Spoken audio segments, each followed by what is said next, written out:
Republicans enter the 2026 Senate cycle with a 4-seat lead after flipping 4 seats, along with the presidency last November.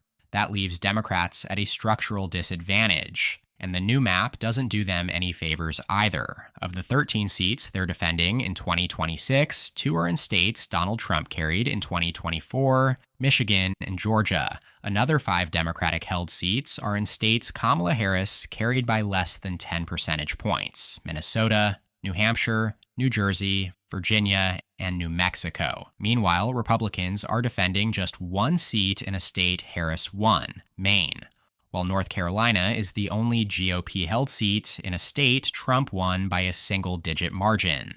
In today's video, I'm going to fill out the map with my latest predictions, considering each state's partisan lean, incumbency status, recent election results, expert forecasts, and of course, where available, the latest polling we've got. Let's start with the obvious. Some seats are safely in each party's column. For Democrats, there's little reason to worry about Oregon, where incumbent Jeff Merkley is seeking a 4th term. Oregon voted for Harris by 14 points in 2024, saw one of the smallest shifts toward Trump nationally, and Merkley won his last 2 races by more than 15 points. There's no indication 2026 will be any different.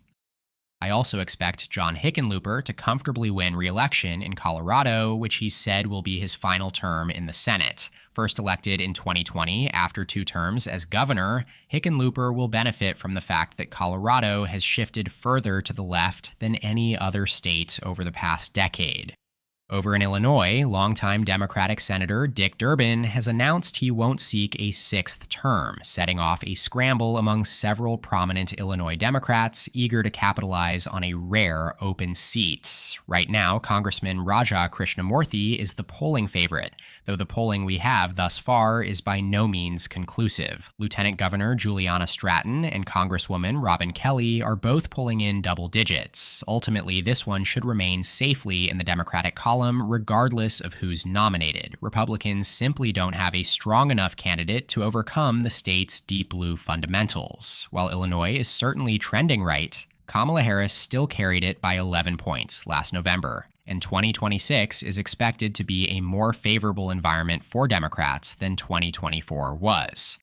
Finally, in the Northeast, Massachusetts, Rhode Island, New Jersey, Delaware, and Virginia are all safe Democratic holds, with incumbents expected to run for re-election in each state. New Jersey did trend significantly toward Trump in the 2024 presidential race, but it remains a fundamentally Democratic-leaning state, and incumbent Cory Booker remains very popular. And while Virginia was also decided by a single-digit margin in 2024, incumbent Mark Warner is signaling that he intends to run for a 4th term. In that case, the only factor that could make this race competitive is if outgoing Republican Governor Glenn Youngkin throws his hat into the ring. It'll be worth paying close attention to the margins in both Virginia and New Jersey's competitive governor races later this year, as they'll offer the first real test of Donald Trump's 2nd-term popularity at the state level.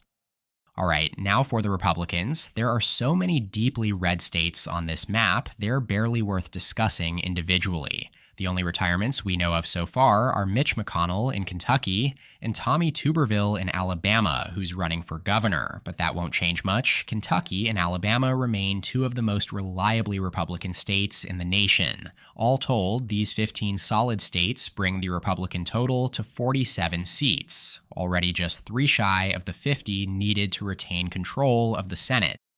There is an outside chance that the races in Alaska, Kansas, South Carolina, or Florida could grow more competitive, particularly if 2026 turns into a strong blue wave year. In Alaska, however, with former Democratic Congresswoman Mary Peltola now expected to run for governor instead of Senate, incumbent Republican Dan Sullivan appears to have a clear path to re-election. Similarly, in Kansas, outgoing Democratic Governor Laura Kelly has made it clear she is absolutely not running for another office, paving the way for Senator Roger Marshall to cruise to a 2nd term. In South Carolina, Senator Lindsey Graham is also expected to face a smoother path than he did in 2020, when despite being out-fundraised by Democratic challenger Jamie Harrison, he still won by double digits. And in Florida, as long as newly appointed Senator Ashley Moody secures the GOP nomination, Republicans are in strong shape to hold the seat. Moody has overperformed in both of her statewide races for Attorney General and is widely seen as a formidable general election candidate. That leaves us with just 11 states still without a rating, each of which is either expected to be competitive or carries enough uncertainty that assigning a safe rating at this stage would simply be premature. Before we proceed, let me take this moment to remind you to subscribe to my channel below. It's completely free, and it helps me make more videos like these in the future. Right now, YouTube Analytics is telling me less than 20% of my viewers are subscribed. Again, just hit that button below. It's free. Thanks so much. Alrighty, let's start in New Mexico, one of the 5 Senate seats Democrats are defending in states Kamala Harris carried by single digits in 2024. The incumbent is Ben Ray Lujan, elected to his first term in 2020 with a 6-point win over Republican Mark Ronchetti, who was relatively unknown at the time. However, according to Split Ticket's wins above replacement score, Lujan underperformed structural expectations by nearly 3 points, suggesting he's not particularly strong as a candidate. That said, without a credible Republican challenger, this seat is very likely to remain in Democratic hands. Then there's Texas. The Lone Star State saw the 6th largest Republican swing between 2020 and 2024, with Donald Trump expanding his margin from 5.5 points all the way up to 14. That shift effectively dashed any serious hopes Democrats had of unseating 4-term Republican Senator John Cornyn. But the dynamic has shifted now that Texas Attorney General Ken Paxton has officially launched a primary challenge against Cornyn, setting the stage for a high-stakes clash between the GOP establishment and its hardline conservative base. The two have long been at odds, with Paxton accusing Cornyn of being insufficiently conservative, while Cornyn has pointed repeatedly to Paxton's legal baggage, including his 2023 impeachment by the GOP-led Texas House. So far, neither Donald Trump nor Senator Ted Cruz has endorsed a candidate, with Trump's endorsement being considered critical in deciding the winner of the primary. Paxton has led Cornyn in every poll conducted so far, and usually by double digits, including the most recent survey via Pulse Decision Science that shows him above the runoff threshold with 57% to Cornyn's 38%. It's important to keep in mind here that Texas does hold runoff primary elections if no candidate receives more than 50% of the vote. Now, Cornyn does have a substantial war chest at his disposal and several endorsements from prominent U.S. senators. If he does survive the primary, he would likely win re-election comfortably, and Texas would stay in the safe Republican column. But if Paxton secures the nomination, the general election outlook will tighten significantly, especially with Colin Allred officially jumping into the race. Allred's candidacy is particularly notable given his strong performance in 2024, when he outpaced Kamala Harris in Texas by 5 points and came within 9 points of unseating Ted Cruz. The latest poll via YouGov and Texas Southern University shows Cornyn leading Allred by 4 points among 1,200 registered voters, while Paxton only leads Allred by 2. This is a pattern that goes for every other hypothetical Democratic opponent as well. For now, Texas remains in the likely Republican column, but if Paxton becomes the nominee, don't be surprised if I shift my rating to lean Republican. Up in Nebraska, Republican Pete Ricketts is running for his first full term in the Senate. He's not especially popular, even within his own party, and the return of independent Cinderella candidate Dan Osborne could pose a serious threat to his re-election prospects. Osborne proved himself a formidable fundraiser in 2024 when he came within 7 points of unseating incumbent Deb Fischer, and where he successfully positioned himself as neither a Democrat nor a Trump-aligned Republican. For now, Nebraska does stay in the likely Republican column, but an upset isn't out of the question in a strong blue wave environment. Right next door in Iowa, Republican Senator Joni Ernst got herself in trouble during a town hall event in May, prompting several Democrats to jump into the race, seeing an opening even in a state that's shifted sharply to the right over the past decade. Trump carried Iowa by 13 points in 2024, the largest margin for either party since Nixon's 49-state landslide in 1972. But the negative reaction to Ernst's controversial comments have sparked rumors that she may retire, with Republican Congresswoman Ashley Hinson reportedly likely to enter the race if Ernst bows out. That development, combined with the emerging candidacies of J.D. Scholten and State Senator Zach Walz, have led both the Cook Political Report and Sabato's Crystal Ball to move the race into the likely Republican column. I'm inclined to follow their lead, placing Iowa alongside Nebraska and Texas in that same likely Republican tier.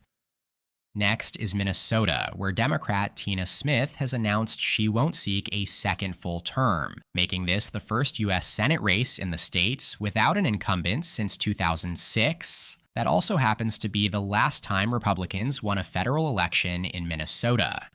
Lieutenant Governor Peggy Flanagan currently holds the early edge in the Democratic primary, with Congresswoman Angie Craig seen as the next most likely contender. On the Republican side, the most prominent name in the race so far is former NBA player Royce White, but he just lost to Senator Amy Klobuchar by 16 points last November. Unless the GOP manages to recruit a significantly stronger candidate, Flanagan, or whoever emerges as the Democratic nominee, should be favored to win comfortably. Shifting across the Great Lakes, let's head to Michigan, where Democrat Gary Peters is also stepping down. This one poses more of a challenge for Democrats, given that they narrowly lost Michigan in the 2024 presidential race. While Democrat Alyssa Slotkin managed to narrowly win the state's open Senate seat last cycle, she did so by just 20,000 votes over former Republican Congressman Mike Rogers, who has now officially entered the 2026 race again. On the Democratic side, with both Pete Buttigieg and outgoing Governor Gretchen Whitmer declining to run, the party lacks a clear top-tier name. Congresswoman Haley Stevens is currently the frontrunner among declared candidates, with State Senator Mallory McMorrow close behind. Stevens has slightly outperformed fundamentals in her last 3 House races by about 1 or 2 points, but nothing especially notable. For now, I'm placing Michigan in the tilt Democrat column, though, considering the fundamentals should favor Democrats in 2026. The party also has a well-established track record of winning down ballot races here over the last decade. Down in Ohio, we're looking at a special election to fill the remainder of the Senate term vacated by Vice President J.D. Vance. Republican Governor Mike DeWine appointed Lieutenant Governor John Husted to the seat, and Husted is now running as an unelected incumbent. Meanwhile, there's some noteworthy news on the Democratic side involving former Senator Sherrod Brown. According to an Axios scoop, Brown is actively interviewing potential campaign managers for a possible Senate run. This could be a game changer for the Democratic Party. Brown is widely seen as the only Democrat with a real shot at unseating Husted in 2026. He's already won 3 Senate races in Ohio, and even in last November's tough environment, when Trump carried the state by 11 points, Brown still managed to overperform Kamala Harris by 8 points. Of course, Trump won't be on the ballot in 2026, and if it turns out to be a strong Democratic wave year, Brown's chances would improve considerably. For now, though, I'm keeping this race in the lean Republican column. The only reason it's not in safe Republican territory is Brown himself. Husted, for his part, is also a formidable candidate, having served as Secretary of State and Lieutenant Governor.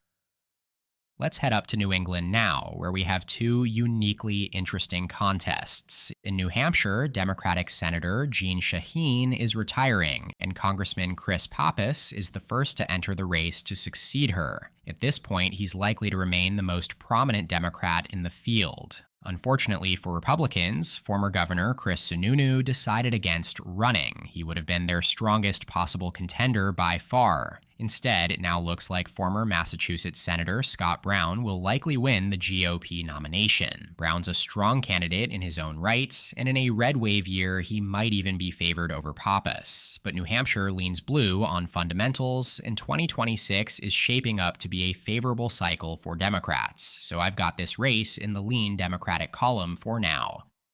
Up in Maine, Republican Senator Susan Collins is a political unicorn. Back in 2020, nearly every poll and analyst predicted her defeat, yet she beat Democrat Sarah Gideon by 8 points, even as Joe Biden carried Maine by 9. To this day, she remains the only Republican to win a Senate race in a state simultaneously carried by a Democratic presidential nominee since 2004. Looking ahead to 2026, Maine is the only Republican-held seat in a state that Kamala Harris won, and it's widely considered Democrats' top pickup opportunity. Their best possible challenger would have been Congressman Jared Golden, but he has declined. If Golden did run, Democrats would probably have been favorites, but without him, their most established option is outgoing Governor Janet Mills, who doesn't necessarily boast awe-inspiring approval numbers. If Democrats can at least persuade Mills to run, this could end up being a generational fumble. Maine's D+4 partisan lean suggests that in a neutral national environment,